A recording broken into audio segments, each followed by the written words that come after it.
আসসালামু আলাইকুম।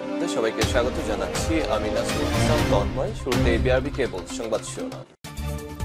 বাংলাদেশের সর্বশেষ গুরুত্বপূর্ণ আপডেট সংবাদে আপনাকে স্বাগত। শুরুতেই সংবাদ শিরোনাম, পরে বিস্তারিত।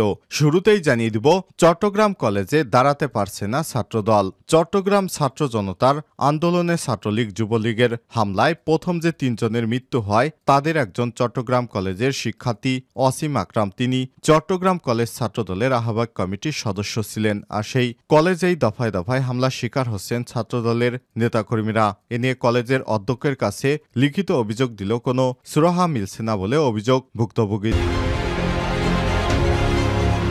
এরপর জানিয়ে দিব, শাবিপ্রবি ছাত্রলীগ সভাপতি গ্রেপ্তার। সিলেট শাহজালাল বিজ্ঞান ও প্রযুক্তি বিশ্ববিদ্যালয় ছাত্রলীগের সভাপতি খলিলুর রহমানকে গ্রেপ্তার করেছে র্যাব। আর যৌথ বাহিনীর অভিযোগে ময়মনসিংহ জেলার ভালুকা থানা থেকে তাকে গ্রেপ্তারের বিষয়টি জানিয়েছে র্যাব। এবারে জানাবো, একই মঞ্চে বিএনপি এবং নেতাদের পাশে আওয়ামী লীগ সন্ত্রাসীরা। আমি সন্ত্রাসীদের অনেকেই এখন বিএনপিতে ঢুকে পড়ছে। বিএনপির এক শ্রেণীর সুবিধাবাদী নেতাদের আশ্রয় প্রশ্রয়ে সম্প্রতি এমন ঘটনা ঘটছে। রাজধানীর দক্ষিণখান এলাকায় দক্ষিণখান থানা স্বেচ্ছাসেবক লীগ নেতা এবং চিহ্নিত সন্ত্রাসী জাকির ও হান্নান স্থানীয় বিএনপির আলোচনা সভায় বিএনপি নেতাদের পাশে বসে বক্তৃতা করায় দক্ষিণখান এলাকায় চাঞ্চল্যের সৃষ্টি হয়েছে। এই ঘটনায় বিএনপির নেতাকর্মীদের মধ্যে ক্ষোভ এবং অসন্তোষ দেখা দিয়েছে। জানাবো, আত্মসমর্পণ করে কারাগারে মাহমুদুর রহমান। সাবেক প্রধানমন্ত্রী শেখ হাসিনার ছেলে সজীব ওয়াজেদ জয়কে অপহরণ করে হত্যার ষড়যন্ত্রের অভিযোগ করা মামলায় দৈনিক আমার দেশ পত্রিকার ভারপ্রাপ্ত সম্পাদক মাহমুদুর রহমানকে কারাগারে পাঠানোর আদেশ দিয়েছে আদালত। আজ ২৯ সেপ্টেম্বর ঢাকার অতিরিক্ত chief metropolitan magistrate Mahbubur Rahman হকের আদালতে তিনি আত্মসমর্পণ করে আপিল সত্ত্বে জামিন আবেদন করেন। শুনানি শেষে বিচারক তার জামিন আবেদন নামঞ্জুর করে কারাগারে পাঠানোর আদেশ দেয়। এদিকে পুলিশের বিরুদ্ধে ব্যবস্থা নেয়ার প্রক্রিয়া শুরু। Dhaka metropolitan police DMP commissioner Mohammad Moynul Hasan বলেছেন, রাজধানীতে আইনশৃঙ্খলা পরিস্থিতি উন্নয়নে পুলিশের নতুন উদ্যমে কাজ শুরু করেছে। এখন যেসব পুলিশ সদস্য কর্মস্থলে যোগ দেয়নি তাদের বিরুদ্ধে ব্যবস্থা নেয়ার প্রক্রিয়া শুরু হয়েছে। অচিরেই তাদের বিষয় খোঁজখবর নিয়ে আইনি প্রক্রিয়া গ্রহণ করা হয়েছে। এবং সর্বশেষ জানিয়ে দিব, নরসিংদীতে ব্যবসায়ীকে কুপিয়ে হত্যা। নরসিংদীর শিবপুরে পূর্বশত্রুতার জেরে দৌলত হোসেন খান নামে এক ব্যবসায়ীকে কুপিয়ে হত্যা করেছে দুর্বৃত্তরা। আজ উপজেলার দত্তেরগাঁও গ্রামে এই ঘটনা ঘটে। নিহত দৌলত হোসেন খান উপজেলার মাহিমপুর ইউনিয়নের দত্তেরগাঁও মধ্যপাড়া গ্রামের মৃত আর্য খানের ছেলে। তিনি ফিড ব্যবসায়ী ছিলেন। প্রিয় দর্শক, এতক্ষণ শুনছিলেন সংবাদ শিরোনাম, এবারে বিস্তারিত। তবে তার আগে বন্ধুরা, অনুরোধ থাকবে এই সংবাদটিতে একটি লাইক দিন। এই চ্যানেলে আপনি নতুন হয়ে থাকলে আমাদের সংবাদটি দেখতে দেখতে চ্যানেলটি সাবস্ক্রাইব করে রাখুন। কমেন্ট করে আপনার মূল্যবান মতামত জানিয়ে দিন বন্ধুরা, আপনি বিশ্বের কোন দেশ থেকে বা বাংলাদেশের কোন স্থান থেকে আমাদের সংবাদটি দেখছেন এবং শুনছেন। এবারে বিস্তারিত। চট্টগ্রাম কলেজে দাঁড়াতেই পারছে না ছাত্রদল। চট্টগ্রাম ছাত্র জনতার আন্দোলনে ছাত্রলীগ যুবলীগ এর হামলায় প্রথম যে ৩ জন মৃত্যুবরণ করেছিলেন তাদের মধ্যে একজন চট্টগ্রাম কলেজ শিক্ষার্থী অসীম আকরাম। তিনি চট্টগ্রাম কলেজ ছাত্রদলের আহ্বায়ক কমিটির সদস্য ছিলেন। আর সেই কলেজেই দফায় দফায় এবার হামলার শিকার হচ্ছে ছাত্রদলের নেতাকর্মীরা।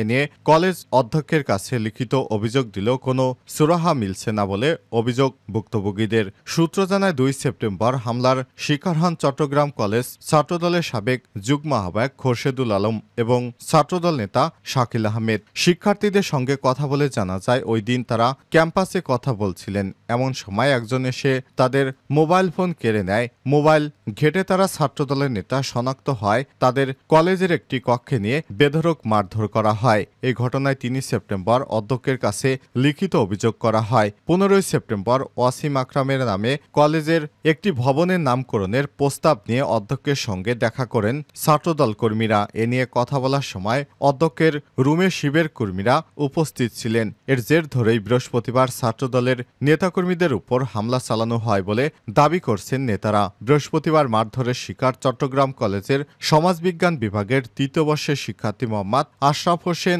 লিখিত অভিযোগ দিয়ে বলেছেন, সেখানে উল্লেখ করেছেন সহপাঠীদের নিয়ে অধ্যক্ষের কার্যালয় ভবনের সামনে গেলে তার উপর অতর্কিত হামলা করা হয়। হামলাকারীরা তাকে কলেজ ক্যাম্পাসে গেলে জানে মেরে ফেলার হুমকি দিয়েছে।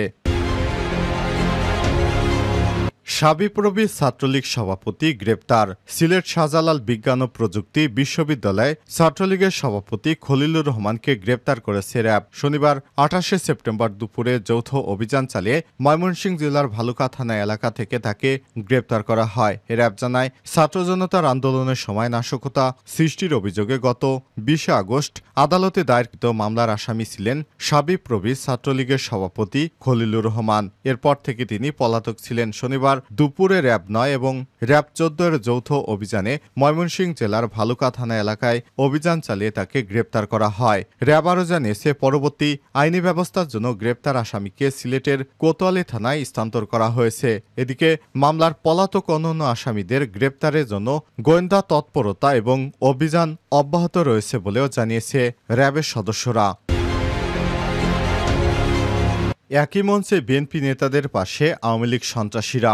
আওয়ামী সন্ত্রাসীদের অনেকেই এখনও বিএনপিতে ঢোকার চেষ্টা করছে, অনেকেই বিএনপিতে ঢুকে পড়েছে। বিএনপির এক শ্রেণীর সুবিধাবাদী নেতাদের আশ্রয় প্রশ্রয়ে সম্প্রতি এমন ঘটনা ঘটেছে রাজধানীর দক্ষিণখান এলাকায়। দক্ষিণখান থানা স্বেচ্ছাসেবক লীগ নেতা এবং চিহ্নিত সন্ত্রাসী জাকির ও হান্নান স্থানীয় বিএনপির আলোচনা সভায় বিএনপি নেতাদের পাশে বসে বক্তৃতা করায় দক্ষিণখান এলাকায় চাঞ্চল্যের সৃষ্টি হয়েছে। এই ঘটনায় বিএনপি নেতাকর্মীদের মধ্যে ক্ষোভ এবং অসন্তোষ দেখা দিয়েছে।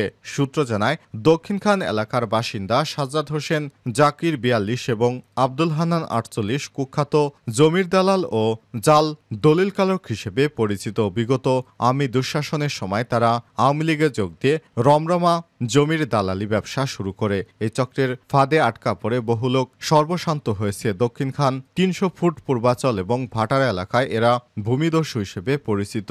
এলাকাবাসী জানিয়েছে, জাকির হান্নান মানিকজোর দক্ষিণখান কাওলা এলাকার বাসিন্দা। এ সময় একসঙ্গে ঘোরাফেরা করে এরা অবৈধ অস্ত্রধারী। এছাড়াও আওয়ামী লীগের স্থানীয় কমিশনার আনিসুর রহমান নাইম এবং ঢাকা ১৮ আসনের সাবেক সংসদ সদস্য মোহাম্মদ হাবিব হাসানের ক্যাডার বাহিনীর অন্যতম সদস্য হিসেবে পরিচিত। এদের অন্যতম কাজ সাধারণ মানুষের জমি দখল করা এবং বিভিন্ন আবাসন প্রকল্পের মধ্যে জাল জালিয়াতি ও ভয়ভীতি প্রদর্শন করে জমির বায়না করা, পরবর্তী ওই জমি বহুগুণ দামে কিনতে বাধ্য করা, সাব রেজিস্ট্রি অফিসে গিয়ে মাস্তানি করা এবং অস্ত্রের ভয় দেখিয়ে বেআইনিভাবে জমি রেজিস্ট্রি করে নেওয়া। আওয়ামী লীগের ১৬ বছরে এরা এভাবে ক্ষমতার অপব্যবহার করে কোটি কোটি টাকা কামিয়েছে। এই চক্রের গডফাদার কমিশনার নাইম এবং সাবেক এমপি হাবিব হাসান আত্মগোপনে থাকলেও গ্রেপ্তার এড়াতে জাকির হান্নান এখন ভোল পাল্টে বিএনপিতে ঢুকে পড়েছে। এখন তারা বলার চেষ্টা করছে আগে বিএনপি করতেন, অথচ এদের কারণে আওয়ামী লীগের স্বৈরশাসকের সময় বিএনপির বহু নেতাকর্মীরা রাতের আধারে বাসায় ঘুমাতে পারেনি। জাকির হান্নানের দ্বারা নানাভাবে হয়রানির শিকার ভুক্তভোগীরা এদের দ্রুত গ্রেপ্তার সহ দৃষ্টান্তমূলক শাস্তির দাবি করেছেন। এদিকে এ বিষয়ে জানতে চাইলে দক্ষিণখান বিএনপির উল্লেখিত দোয়া মাহফিল এবং আলোচনা সভার প্রধান অতিথি এবং বিএনপির ঢাকা মহানগর উত্তরের সাবেক আহ্বায়ক কমিটির সদস্য আলাউদ্দিন সরকার টিপু শনিবার যুগান্তরকে বলেছে, তিনি ১৭ বছর পর এলাকায় এসেছেন, যে কারণে অনেককে তিনি চেনেন না। এজন্য তার অজান্তে এই সভায় আওয়ামী লীগ স্বেচ্ছাসেবক লীগের সদস্যরা জাকির ও হান্নান বিএনপি সেজে উপস্থিত ছিলেন। এদের ব্যাপারে অতি দ্রুত ব্যবস্থা গ্রহণ করা হবে। আত্মসমর্পণ করে কারাগারে মাহমুদুর রহমান। সাবেক প্রধানমন্ত্রী শেখ হাসিনার ছেলে সজীব ওয়াজেদ জয়কে অপহরণ করে হত্যার ষড়যন্ত্রের অভিযোগে করা মামলায় দৈনিক আমার দেশ পত্রিকার ভারপ্রাপ্ত সম্পাদক মাহমুদুর রহমানকে কারাগারে পাঠানোর আদেশ দিয়েছে আদালত। রোববার ২৯ সেপ্টেম্বর ঢাকার অতিরিক্ত চিফ মেট্রোপলিটন ম্যাজিস্ট্রেট মাহবুবুল হকের আদালতে তিনি আত্মসমর্পণ করে আপিল সত্ত্বে জামিন আবেদন করেন। শুনানি শেষে বিচারক তার জামিন আবেদন নামঞ্জুর করে কারাগারে পাঠানোর আদেশ দেয়। মামলার অভিযোগ থেকে জানা গেছে, ২০১১ সালে বিএনপি সাংস্কৃতিক সংগঠন জাসাসের সহ-সভাপতি মোহাম্মদুল্লাহ মামুন সহ বিএনপি এবং বিএনপির নেতৃত্বাধীন জোটভুক্ত অন্যান্য দলের উচ্চ পর্যায়ের নেতারা রাজধানীর পল্টন জাসাস কার্যালয়ে একত্রিত হন। এ সময় আমেরিকার নিউ ইয়র্ক শহরে যুক্তরাজ্য এবং বাংলাদেশের বিভিন্ন এলাকার আসামিরা একত্রিত হয়ে যোগসাজশ সাবেক প্রধানমন্ত্রী শেখ হাসিনার ছেলে সজীব ওয়াজেদ জয়কে আমেরিকায় অপহরণ করে হত্যার ষড়যন্ত্র ষড়যন্ত্র করেন। ওই ঘটনায় ডিবি পুলিশের পরিদর্শক ফজলুর রহমান 2015 সালের 3 আগস্ট বাদী হয়ে পল্টন মডেল থানায় একটি মামলা দায়ের করেন। 2018 সালের 19 ফেব্রুয়ারি এই 5 জনের বিরুদ্ধে আদালতে অভিযোগপত্র দেয় পুলিশ। মামলায় সজীব অজয় জয়সহ 12 জন আদালতে সাক্ষ্য দেয়। এদিকে গত 27 সেপ্টেম্বর সকালে তুরস্ক থেকে দেশে ফিরেছেন মাহমুদুর রহমান মান্না। দেশে ফিরে শাহজালাল আন্তর্জাতিক বিমানবন্দরে সাংবাদিকদের বলেন, এই আমলে আমার কারাগারে থাকতে আপত্তি নেই। হ্যাঁ, আমার বয়স হয়েছে, আমি বুড়ো হয়ে গেছি, কিন্তু জেলে থাকার মতো মানসিক এবং শারীরিক শক্তি এখনো আমার আছে। এরপর তিনি আদালতে আত্মসমর্পণ করে জামিন আবেদন করে, কিন্তু ম্যাজিস্ট্রেট তার জামিন আবেদন না করে কারাগারে নেয়ার নির্দেশ দিয়েছে।